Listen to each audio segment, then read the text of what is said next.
विष्णुवे नमः। सभी श्रोताओं और दर्शकों को मेरा नमस्कार। आप सभी का स्वागत है हमारे YouTube चैनल कहानी टॉकीज पर। आप सभी को आमले की एकादशी की हार्दिक शुभकामनाएं। भगवान विष्णु की कृपा आप पर और आपके परिवारजन पर सदैव बनी रहे। तो आइए आज स्नान करेंगे आमले की एकादशी व्रत कथा का, साथ ही जानेंगे एकादशी व्रत की विधि और एकादशी व्रत में आप क्या खा सकते हैं और क्या नहीं। तो आइए प्रारंभ करते हैं। यदि आप भी रखते हैं आमले की एकादशी का व्रत तो आपको यह कथा अवश्य सुननी चाहिए। धार्मिक मान्यता है कि जो व्यक्ति आमले की एकादशी व्रत की कथा को सुनता है उसे भगवान विष्णु जी का आशीर्वाद मिलता है और मोक्ष की प्राप्ति होती है। तो आइए आरंभ करते हैं। आमला की एकादशी व्रत 3 मार्च को रखा जाएगा। हिंदू पंचांग के अनुसार यह व्रत हर साल फाल्गुन शुक्ल पक्ष की एकादशी के दिन रखा जाता है। होली से कुछ दिन पहले पड़ने के कारण इसे रंग भरी एकादशी भी कहते हैं। धार्मिक मान्यता है कि जो आमला की एकादशी व्रत को विधि विधान से रखता है उसे भगवान विष्णु जी का आशीर्वाद मिलता है और मोक्ष की प्राप्ति होती है। लेकिन व्रत का लाभ तभी व्रती को मिलता है जब वह आमला की एकादशी की व्रत की कथा को सुनता है या पढ़ता है। तो आइए जानते हैं आमला की एकादशी की व्रत विधि और कथा के विषय में। आमला की एकादशी व्रत कथा। प्राचीन काल में चित्रसेन नामक राजा था। उसके राज्य में एकादशी व्रत का बहुत महत्व था। राजा समेत सभी प्रजानन एकादशी का व्रत श्रद्धा भाव के साथ किया करते थे। राजा की आमले की एकादशी के प्रति बहुत गहरी आस्था थी। एक बार राजा शिकार करते हुए जंगल में बहुत दूर निकल गए। उसी समय कुछ जंगली और पहाड़ी डाकुओं ने राजा को घेर लिया और डाकू शस्त्रों से राजा पर प्रहार करने लगे। परंतु जब भी डाकू राजा पर प्रहार करते वह शस्त्र ईश्वर की कृपा से पुष्प में परिवर्तित हो जाते।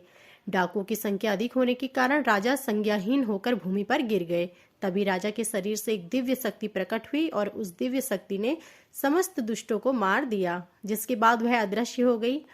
जब राजा की चेतना लौटी तो उसने सभी डाकुओं को मरा हुआ पाया। यह दृश्य देखकर राजा को आश्चर्य हुआ। राजा के मन में प्रश्न उठा कि इन डाकुओं को किसने मारा। तभी आकाशवाणी हुई कि हे राजन, यह सब दुष्ट तुम्हारी आमला की एकादशी का व्रत करने के प्रभाव से मारे गए हैं। तुम्हारी देह से उत्पन्न आमला की एकादशी की वैष्णवी शक्ति ने इनका संहार किया है। इन्हें मारकर वह पुनः तुम्हारे शरीर में प्रवेश कर गई। यह सारी बातें सुनकर राजा को अत्यंत प्रसन्नता हुई।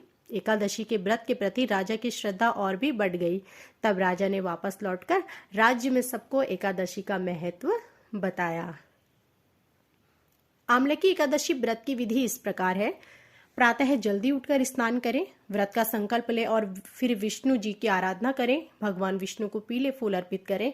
घी में हल्दी मिलाकर भगवान विष्णु का दीपक करें। पीपल के पत्ते पर दूध और केसर से बनी मिठाई रखकर भगवान को चढ़ाएं। एकादशी की शाम को तुलसी के पौधे के सामने दीपक जलाएं। भगवान विष्णु को केले चढ़ाएं और गरीबों को भी केले बांट दें। भगवान विष्णु के साथ लक्ष्मी जी का पूजन करें और गोमती चक्र और पीली कौड़ी भी पूजा में रखें। इन दिनों कुछ चीजों का सेवन निषेध माना गया है, आइए जानें। एकादशी के दिन यथाशक्ति अन्न दान करें, किंतु स्वयं किसी का दिया हुआ अन्न कदापि ग्रहण न करें। किसी कारणवश निराहार रहकर व्रत करना संभव न हो तो एक बार भोजन अवश्य करें। इस दिन दूध या जल का सेवन कर सकते हैं। एकादशी व्रत में शकरकंद, कुट्टू, आलू, साबूदाना, नारियल, काली मिर्च, सेंधा नमक, दूध, बादाम, अदरक, चीनी आदि पदार्थ खाने में शामिल कर सकते हैं। एकादशी का उपवास रखने वालों को दशमी के दिन मांस, लहसुन, प्याज, मसूर की दाल आदि निषेध वस्तु का सेवन नहीं करना चाहिए। एकादशी के दिन प्रातः लकड़ी का दातुन न करें।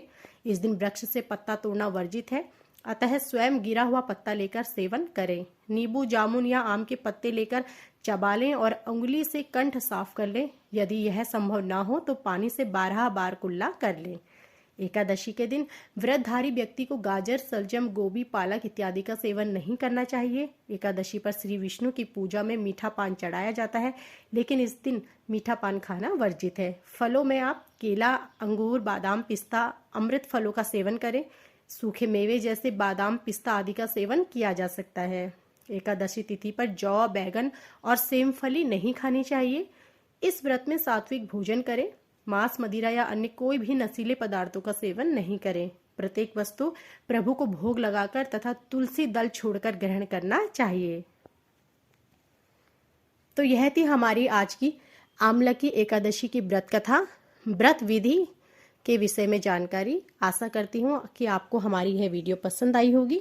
ऐसे ही आगे व्रत कथाओं और पूजन विधि के बारे में जानकारी प्राप्त करने के लिए हमारी वीडियो को लाइक करें और हमारे चैनल को सब्सक्राइब करें और बेल आइकन दबाएं, जिससे कि हमारी वीडियो प्रसारित होते ही आपको जानकारी मिल सके। आप सभी का धन्यवाद।